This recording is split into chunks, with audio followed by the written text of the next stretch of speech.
கிறிஸ்துவுக்குள் மிகவும் அன்பானவர்களே, தினமொரு தூதின் வழியாக உங்களை சந்தித்து உங்களை வாழ்த்துகிறேன்.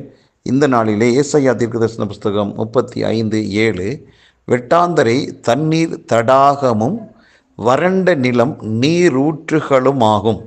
வடு சர்ப்பங்கள் தாபரித்து கிடந்த இடங்களிலே புல்லும் கொறுக்கையும் நாணலும் உண்டாகும் என்று ஆண்டவருடைய வார்த்தை சொல்லுகிறது. அன்பானவர்களே, தேவன் செய்யக்கூடிய காரியங்களை அழகாக இந்த வார்த்தை மூலமாக நாம் கற்றுக்கொள்கிறோம். ஆகவே கனல், அதாவது அக்கினி கனல் கக்கக்கூடிய அளவுக்கு இருக்கிற அந்த மணல் பரப்பெல்லாம் நீர் தடாகத்தை போல ஆகுமா? தண்ணீர் கேட்டு தாகமாக இருக்கிற அந்த வறண்ட நிலமெல்லாம் நீர் ஊற்றுகளால் நிறைந்திருக்கக்கூடிய ஒரு சூழ்நிலை உண்டாகுமா?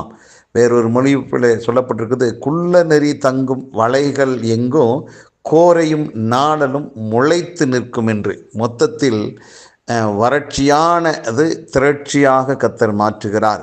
இன்றைக்கு இதை கேட்டுக்கொண்டிருக்கிற உங்கள் வாழ்விலே எந்தெந்த விதத்திலெல்லாம் வறட்சி என்று நீங்கள் நினைத்து கதறி வேதனையோடு ஒரு கேள்வியோடு இருக்கிறீங்களா?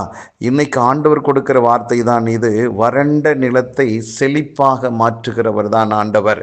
ஒன்றுமே விளையக்கூடாத இடத்துல விளைச்சலை உண்டாக்கக்கூடியவர் தான் நம்முடைய ஆண்டவர். ஆகவே மனிதனால் முடியாது, மருத்துவரால் முடியாது, எவ்வளவு சம்பாதிச்சாலும் இந்த கடனை அடைக்க முடியாது, எவ்வளவுதான் சொன்னாலும் இந்த மனுஷனை, இந்த மனுஷியை, இந்த பிள்ளையை திருத்த முடியாது என்று ஓரங்கட்டி ஒரு முடிவுக்கு நீங்க வந்திருக்கலாம். இன்னைக்கு கர்த்தர் சொல்றாரு, எதையும் மாற்றி அமைக்கக்கூடிய வல்லமை, அதிகாரம் ஆண்டவர் கையில் இருக்கிறது, அவருடைய நாமத்தில் இருக்கிறது.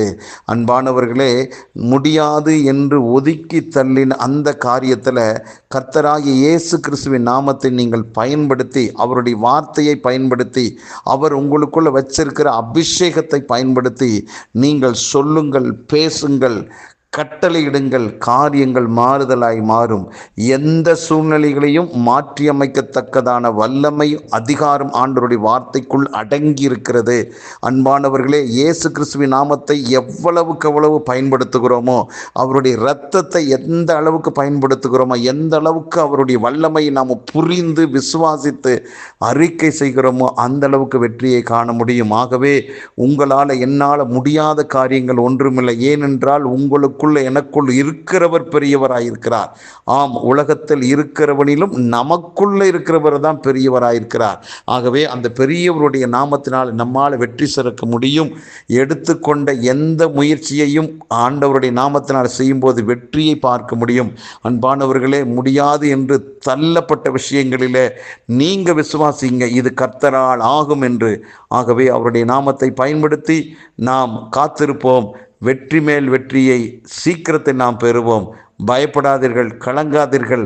கர்த்தரின் வார்த்தை சத்தியமானது, அது உயிர் உள்ளது, அது வெறுமையாக திரும்பாது, வெற்றியோடு தான் திரும்பும். ஜெபிக்கலாமா? நல்ல பிதாவே, எங்கள் வாழ்வில் எவ்வளவு மோசமான ஒரு இடத்தில் நாங்கள் இருந்தாலும் உங்கள் நாமத்தின் மேல் விசுவாசம் உள்ளவர்களாய் ஜெபத்தில் கேட்கும்போது, அதிகாரத்தை நாங்கள் பயன்படுத்தும் போது காரியங்கள் எங்களுக்கு சாதகமாய் மாற்றி அமைக்கக்கூடிய வல்லமை இருக்கிறது.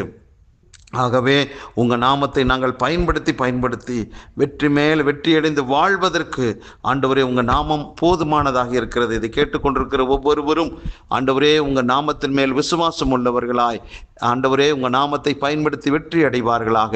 ஒவ்வொருவரை வாழ்த்துகிறேன், ஆசீர்வதிக்கிறேன். இந்த நாளும் வெற்றிய நாளாக அமையட்டும். இயேசு கிறிஸ்துவின் நாமத்தை ஜெபிக்கிற நல்ல பிதாவே, ஆமென்.